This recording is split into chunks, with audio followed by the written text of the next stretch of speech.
buntag, mga minahal ko mga kigsuunan. Usa ka higayon ni ana, nagmisa ko sa usa ka sitio. Hapon kadto. Pagi ka na sa kumbinto, wala pa ko gigutom.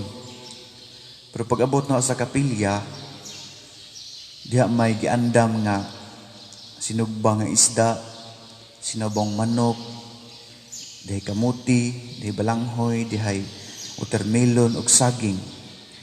Paglabay dyan sa giandam dito sa kilid, kay ba mo kumpara dito sa pari, gigutom ko galit. Nga padong pa ko magmisa.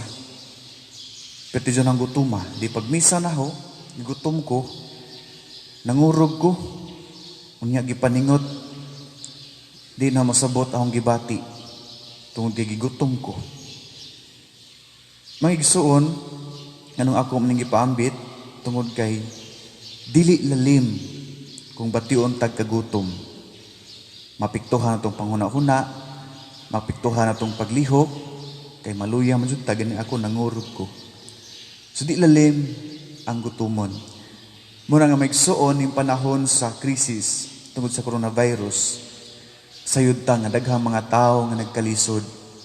Sayud ta nga daghang mga tao nga gigutom. Muna nga kung doon na muli tayo nahibawan nga mga tao nga gigutom, nagkalisod, atong tabangan. Kaysa kung ikaingon, dili lalim ang gutomon.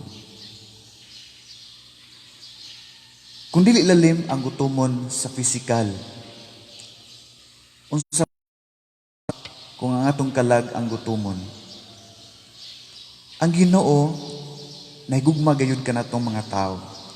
Tungod kay dili gusto ang Ginoo, dili gusto ang Amahan nga kitang mga tao gutomon sa atong kalag.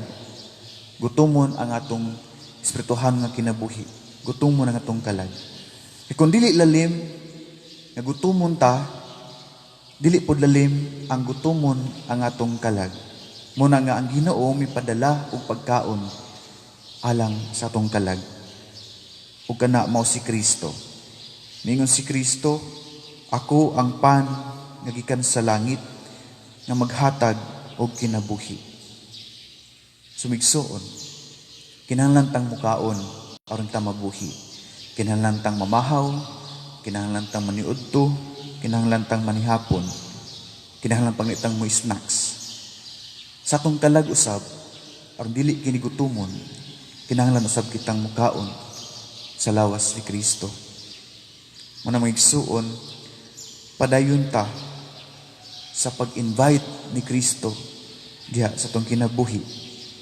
Kay si Kristo mao ang kalanon nga gikan sa langit nga maghatag kanato og kinabuhi. Aron kita mabuhi sa lawas, we need food. Aron mabuhi ang atong kalag, we need Christ, the bread of life. Aron mabuhi kita sa lawas, kinahanglan kita og pagkaon. Kinahanglan ta mukaon masustansyang pagkaon. Aron mabuhi usab ang atong kalag, nagkinahanglan kita ni Kristo, ang pan nga maghatag og kinabuhi.